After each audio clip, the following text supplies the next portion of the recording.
নমস্কার বন্ধুরা, astro house চ্যানেলে আপনাদের সকলকে স্বাগত। আজ আমি আলোচনা করছি ফেব্রুয়ারির 11 তারিখে শনি অস্ত যাচ্ছে এবং উদয় হচ্ছে মার্চ মাসের 18 তারিখ। শনি যে অস্ত যাচ্ছে, তো অস্ত হবে আপনার রাশি বা লগ্নে কী প্রভাব পড়বে সে বিষয়ে আমি আলোচনা করব। তো ভিডিওটা প্রথম থেকে শেষ পর্যন্ত শুনবেন, না হলে বুঝতে পারবেন না। ভিডিওটা শেষ পর্যন্ত কিন্তু শুনতে হবে। শনি এক মেজর প্ল্যানেট, প্রতিটা মানুষের জীবনে শনির প্রভাব পড়ে। শনি যখন অস্ত যায় তো কিছু মানুষের ভালো হয়, কিছু মানুষের খারাপ হয়। শনি অস্ত গেলে কেন ভালো হয় আর কেনই বা খারাপ হয়, এটা কিন্তু ডিটেলসে আলোচনা করব। শেষ পর্যন্ত না শুনলে আপনারা বুঝতে পারবেন না ব্যাপারটা। শনি 11 ফেব্রুয়ারি 2024 অস্ত যাচ্ছে, উদয় হবে 18 মার্চ 2024। তো এই 30-35 দিনের যে টাইম পিরিয়ড আছে, কি হবে আপনাদের সাথে দেখুন। প্রথমে আপনাদের জানতে হবে শনি যে অস্ত যাবে এর অর্থটা কি, অস্ত কথাটার মানেটা কি। সূর্য এক বড় প্ল্যানেট, একটা আগুনের গোলা, এর রশ্মিও তীব্র। তো যখন কোনো গ্রহ নিজের গতিতে চলতে চলতে 15 ডিগ্রির মধ্যে সূর্যের কাছে চলে আসে, সূর্যের তেজ রশ্মির কাছে, সেই প্ল্যানেট চাপা পড়ে যায় পৃথিবী থেকে। তখন সেই প্ল্যানেটকে আর দেখা যায় না। তখন সেই গ্রহ, সেই প্ল্যানেটকে আর কি, প্ল্যানেটই হোক আর গ্রহই হোক একই কথা, তো তখন সেই গ্রহকে অস্ত গ্রহ বলা হয়।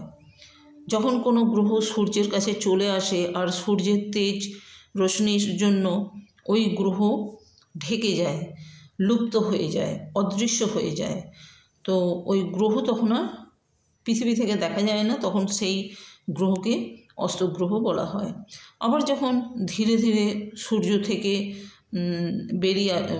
থেকে সরে যায়, দূরে সরে যেতে থাকে, তখন বলা হয় গ্রহ উদয় হয়েছে, সেই গ্রহের উদয় হয়েছে। তো এই হলো অস্ত যাওয়ার পুরো ব্যাপারটা।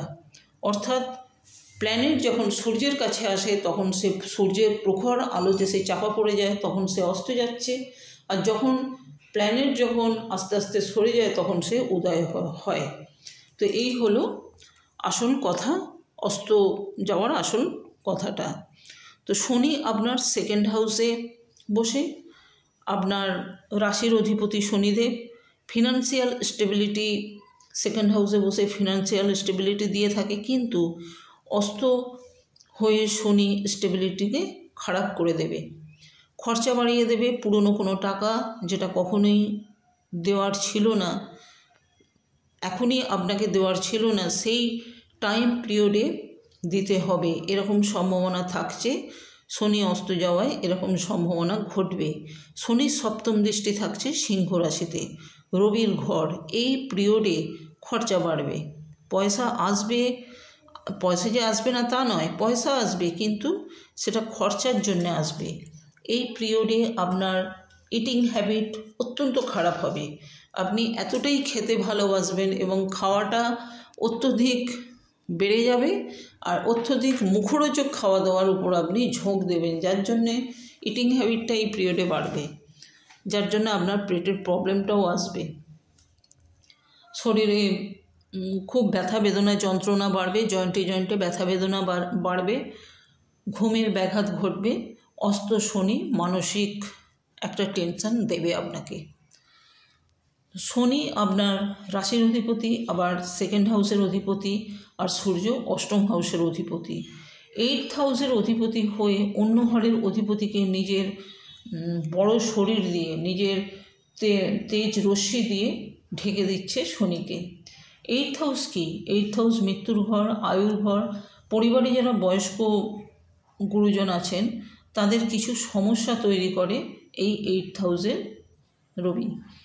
তো টাকা পয়সা আসার কথা ছিল, আপনি হয়তো কারোর কাছ থেকে পেতেন, সে ছিল না, টাকাটা সে ছিল না, কোথাও চলে গেছে, সে বাড়িতে নেই, টাকাটা আপনি পেলেন না। তো টাকাটা আবার এমনও হয় টাকাটা জোগাড় করতে পারেনি বলে আপনি পেলেন না, এরকম ঘটনা কিন্তু ঘটবে। অনেক দেরি করে টাকাটা আপনি পেলেন, বিলম্ব হলো, এই ব্যাপারটা শনি অস্ত যাওয়াতে ঘটবে। ঘরের মধ্যে, ফ্যামিলির মধ্যে ছোট ছোট ঝামেলা তৈরি হবে। কেন হলো? অষ্টম ঘরের অধিপতি শনিকে নিজের বড় চেহারা দিয়ে ঢেকে, রশ্মি দিয়ে ঢেকে দিয়ে সেই শনি অস্ত হয়ে গেল, যার জন্য আপনার বাড়িতে প্রবলেম তৈরি হলো। ছোট ছোট ভাই বোনেদের সঙ্গে আপনার ছোট ছোট খিটিমিটি, ছোট ছোট অশান্তি তৈরি হবে। পরিবারের মধ্যে আপনার কথা, যেখানে একটা গুরুত্ব ছিল, আপনার কথা শুনে তারা চলতো, গুরুত্বের সঙ্গে তারা শুনতো, কিন্তু সেটা হবে না এই পিরিয়ডের মধ্যে। আপনার শ্বশুরবাড়ির সাথে আপনার ফ্যামিলির মনোমালিন্য চলবে। শনি অস্ত হলে এই সমস্যাগুলো তৈরি হবে। শনি অস্ত হলে সেটা কখনই আপনার জন্য ভালো নয়, কারণ শনি আপনার রাশিপতি, আপনার লগ্নপতি। কখন অস্ত গ্রহ ভালো ফল দেয় না বা ফল কমজোর হয়ে যায় ফল দিতে, সেই গ্রহ তো, প্ল্যানেট তো কমজোরি হয়ে যাচ্ছে, সুতরাং সে ফল কী করে দেবে? অস্থির অর্থ হলো দেখা যায় না। এটা দেখতে হবে যে যদি সূর্য আপনার জন্মছকের কেন্দ্রকোণে বা ত্রিকোণের মালিক হয়, 3, 6, 8 এবং 12 ঘরে যদি অবস্থান করে সূর্য, তখন এই 4টে ঘরে যদি অবস্থান করে, তখন সূর্য নিজেই নিজের ফল দিয়ে যাবে। কিন্তু যখন সে ফল সূর্য দেবে, কিন্তু তার মধ্যেও আপনার স্ট্রাগলটা বেড়ে যাবে।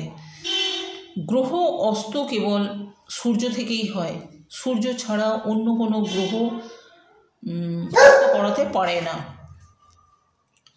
তো সূর্য থেকেই, চন্দ্র থেকে শনি পর্যন্ত এই 6টা গ্রহকে অস্ত করে। রাহু কেতু অস্ত হয় না, কারণ এরা ছায়া গ্রহ, সূর্যকেই গ্রহণ লাগায় এরা।